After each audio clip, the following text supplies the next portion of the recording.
अस्सलाम वालेकुम व्यूअर्स, मैं हूं शाकिर सोलंकी। व्यूअर्स, पीटीआई एक और नई मुसीबत में फंस गई है। एक आपने कहावत सुनी होगी कि आसमान से गिरा और खजूर में अटका।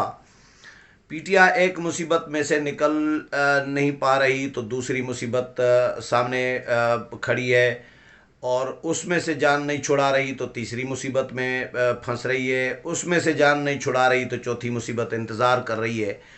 तो मामला है फॉरेन फंडिंग केस का। गुज़श्ता 2 दिन पहले इस्लामाबाद हाई कोर्ट ने जो फैसला दिया था फॉरेन फंडिंग केस के हवाले से, कि इलेक्शन कमीशन को हिदायत जारी की गई कि 30 दिन के अंदर election commission foreign funding case का फैसला करे। तो इलेक्शन कमीशन ने इस्लामाबाद हाई कोर्ट के फैसले की रोशनी में ये फैसला किया है कि अब फॉरेन फंडिंग केस जो है इसकी समाअत डेली बेसिस पर हुआ करेगी, और फैसला 30 दिन के अंदर अंदर जो है दे दिया जाएगा। तो ये पीटीआई के लिए परेशानी बढ़ गई है। अब इसमें सज़ा क्या हो सकती है?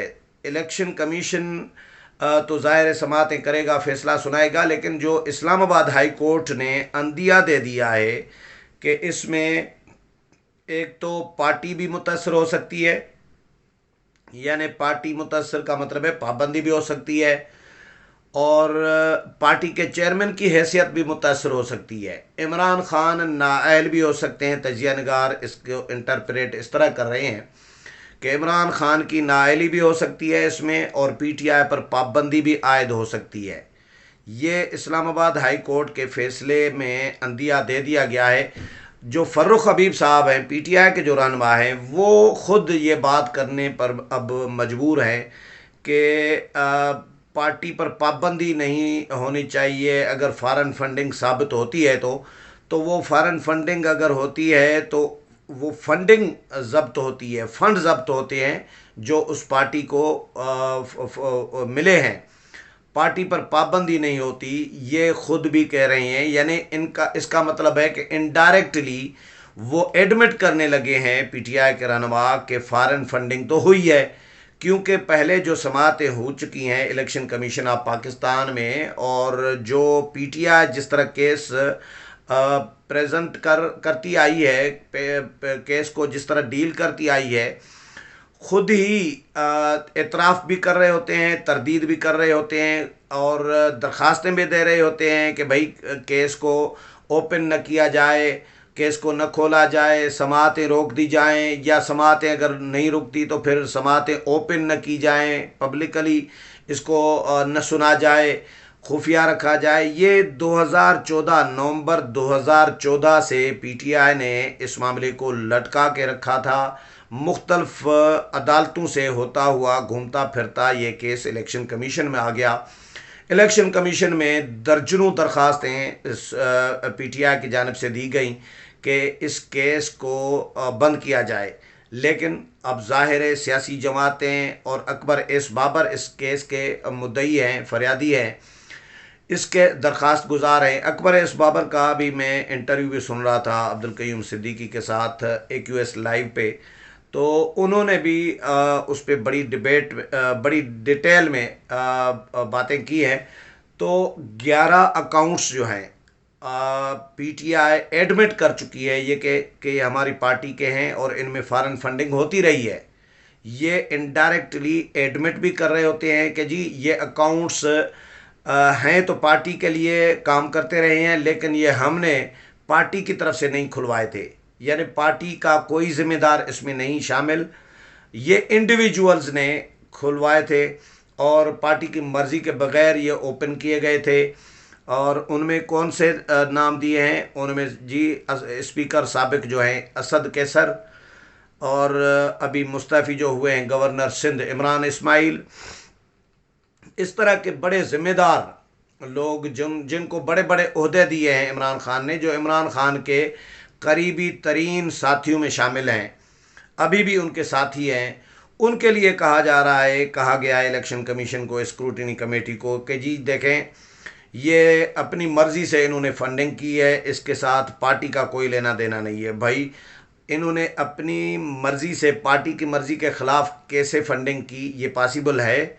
ये कोई अकल की बात है? कोई छोटा बच्चा भी समझ सकता है कि भाई इमरान खान की मर्ज़ी के बग़ैर, पार्टी की मर्ज़ी के बग़ैर असद के सर इमरान इस्माइल फंडिंग नहीं कर सकते फ़ॉरेन। अगर फंडिंग पार्टी के बग़ैर उन्होंने की है तो उनके ख़िलाफ़ कोई पार्टी ने कार्रवाई की? अच्छा, फंडिंग पार्टी के बगैर करते रहे और पार्टी के अकाउंट्स में पैसे आते रहे, हम खर्चा करते रहे। भाई आपने पूछा नहीं उनसे। पहली बात तो यह है कि आप ये 11 अकाउंट्स छुपा क्यों रहे थे? पहले तो डिसऑन करते रहे, छुपाते रहे। स्टेट बैंक ने जब इनको डिक्लेयर किया आपके हवाले से, तो फिर आपने कहा हाँ जी ये 11 अकाउंट्स भी हैं, लेकिन ये 11 अकाउंट्स जो हैं ये पार्टी नहीं चलाती थी, ये जो चलाती थी वो जो मुख्तलिफ इंडिविजुअल्स हैं जी, वो चलाते थे पहले। फिर इससे पहले मौक़िफ़ पता नहीं दर्जनों मौक़िफ़ तब्दील करती रही है पीटीआई। पीटीआई ने ख़ुद अपना केस अपने मुख्तलिफ बयानियों से, मुख्तलिफ जो बयानात और मौक़िफ़ तब्दील करती रही है, उससे पीटीआई इनडायरेक्टली साबित कर चुकी है कि फ़ॉरेन फंडिंग हुई है और अमेरिका और इसराइल, भारत और मुख्तलिफ ममालिक से हुई है। अब इलेक्शन कमीशन ने इसको तय ये करना है कि भाई वहाँ से अगर फंडिंग हुई है तो पब्लिक ने की है, जिस तरह पीटीआई दावा कर रही है कि पब्लिक ने, अवाम ने इनको चंदा दिया है जी। और इलेक्शन कमीशन ने ये डिसाइड करना है, ज़ाहिर है समातें करने के बाद ये इस नतीजे पर पहुंचना है कि फ़ंडिंग हुई कहाँ से। रियासतों ने की, हुकूमती लेवल पर हुई, रियासती लेवल पर, या उनके खुफिया इदारों ने की है, इन ममालिक के रा ने की है, मूसाद ने की है, ये जो ज़ाहिर एजेंसियाँ हैं उन ममालिक की, उन्होंने की है, या मुखय्यर हजरात जो होते हैं इंडिविजुअल्स, उन्होंने की है, किसने किया, या आम चंदा हुआ है? जिस तरह ईदी साहब चंदा करते थे कि जी कहीं कपड़ा बिछा के बैठ जाते थे जब भी ईदी साहब को पैसों की ज़रूरत होती थी, क्योंकि ईदी साहब बड़े अजीम इंसान थे, उन्होंने बहुत बड़ा काम किया पाकिस्तान में, शायद ईदी साहब जैसा कोई काम न कर पाए। उसके बाद एक और नए ईदी साहब हैं जुमर्द खान, जो स्वीट होम चला रही हैं, और वो ज़ाहिर है मैंने भी विज़िट किया है। तो स्वीट होम में यतीम बच्चे हज़ारों की तादाद में, वो जिस तरह उनकी तालीम, तरबियत और जो केयर कर रहे हैं, उनकी लर्निंग और तरबियत कर रहे हैं, तो ये भी बहुत बड़ा काम है। तो बहरहाल ये इशू अलग है। मैं पीटीआई के फ़ॉरेन फंडिंग केस पे आ रहा हूँ कि पीटीआई के फ़ॉरेन फंडिंग केस अब जैसे ही हुकूमत गई है, पहले तो अभी हुकूमत गई है, उस मुसीबत में से, अभी सदमे से पीटीआई निकली नहीं है, इमरान खान निकला नहीं है, तो ये नई मुसीबत सामने खड़ी हो गई है कि इन्होंने खुद इस्लामाबाद हाई कोर्ट में गए थे ना। इलेक्शन कमीशन ऑफ पाकिस्तान ने 25 जनवरी और 31 जनवरी को जो फैसला दिया, उस फैसले को इन्होंने नहीं माना पीटीआई ने, और ये चले गए इस्लामाबाद हाई कोर्ट में, चैलेंज कर दिया, इलेक्शन कमीशन के फैसलों को चैलेंज किया, खुद दरख्वास्तें लेकर गए, और इस्लामाबाद हाई कोर्ट ने समाअतें करने के बाद इनकी दरख्वास्तें जो इलेक्शन कमीशन के फ़ैसले के ख़िलाफ़ थीं और अकबर एस बाबर के हवाले से थी, दरख्वास्त ये थी कि जी अकबर एस बाबर को इस केस से अलग किया जाए, फ़ॉरेन फंडिंग केस से। ये इस्लामाबाद हाई कोर्ट में दरख्वास्त थी पीटीआई की। और दूसरी दरख्वास्त थी कि जी अकबर एस बाबर को फ़ॉरेन फंडिंग केस से मुतल्लिक या कार्रवाई से मुतल्लिक तफसीलात और डॉक्यूमेंट्स जो है, दस्तावेज़ फ़राहम न की जाए।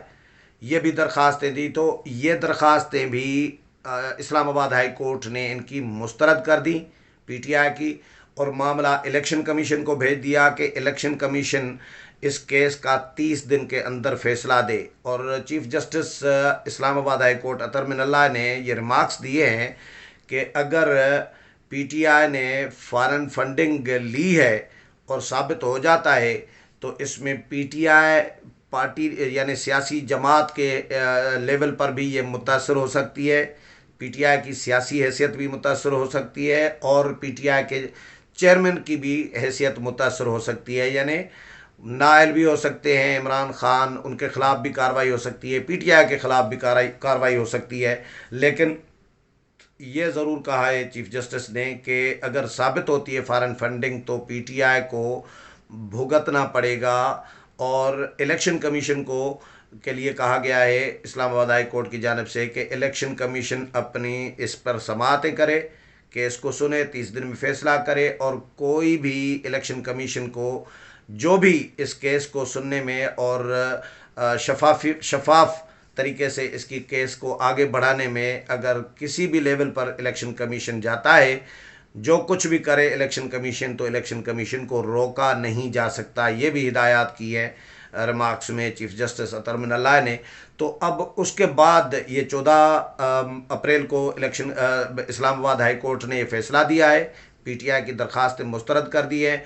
उसके बाद ये इलेक्शन कमीशन में मामला आ गया है। अब इलेक्शन कमीशन ने ये तर्जुमान ने ये कहा है कि इस्लामाबाद हाई कोर्ट ने जो फ़ैसला दिया है उस फैसले की रोशनी में इलेक्शन कमीशन ने ये फ़ैसला किया है कि अब ये केस जो है फॉरेन फंडिंग केस जो है ये डेली बेसिस पर सुना जाएगा, और ताकि election commission Islamabad high court ने जो डेडलाइन दी है 30 दिन की, उसके अंदर अंदर ये फैसला कर सके। अब हकूमती जो पीटीआई के लोग हैं, फ़ारूक हबीब हैं, फवाद चौधरी हैं, ये इन्होंने रोना धोना अभी से शुरू कर दिया है। अब एक और एंगल ये देना चाह रहे हैं, पहले भी ये केस चलाते रहे हैं, ये दरख्वास्तें देते रहे हैं नून लीग और पीपल्स पार्टी के ख़िलाफ़ कि पीपल्स पार्टी को भी फॉरेन फंडिंग होती रही है, तो नून लीग को भी फॉरेन फंडिंग होती रही है, उनके ख़िलाफ़ भी केस सुना जाए।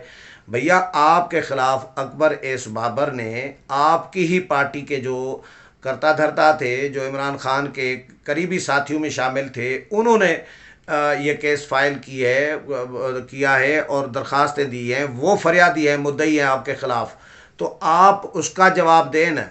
ये तो नहीं है कि भाई मेरे गुनाह के बारे में पूछा जाए, मैं कहूँ कि जी ये तो गुनाह फ़लाँ ने भी किया था, फ़लाँ ने भी किया था। ये तो कोई जस्टिफिकेशन नहीं है। मेरे से तो मेरे गुनाह के बारे में पूछा जाएगा ना। अगर कोई इदारा, कोई नेब या एफआईए, मैंने अगर कुछ गलत किया है तो मेरे से मेरी जवाब तलबी होगी।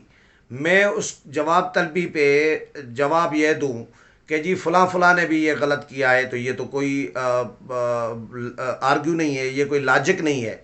तो पीटीआई ने नून लीग को और पीपल्स पार्टी को फंसाने की कोशिश की थी। अब भी वो ये कहते हैं कि जी देखें जी, इलेक्शन कमीशन तो जो है उस पर हमारा एतमाद नहीं है।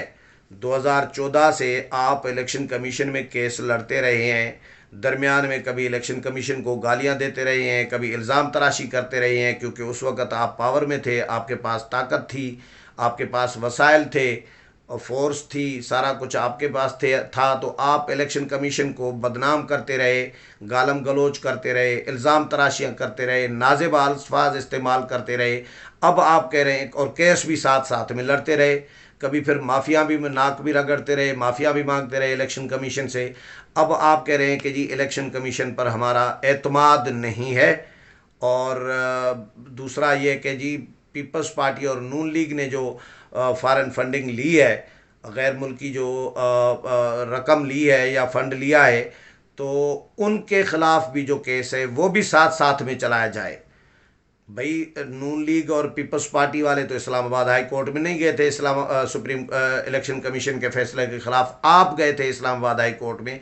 इस्लामाबाद हाई कोर्ट का फैसला आपकी पिटिशनों पर है, अपीलों पर है, जो आपने चैलेंज किया इलेक्शन कमीशन के फ़ैसलों को, उस पर इस्लामाबाद हाई कोर्ट ने फैसला दिया है। तो इलेक्शन कमीशन भी तो उसी पे ही फोकस रखेगा ना, ज़ाहिर है।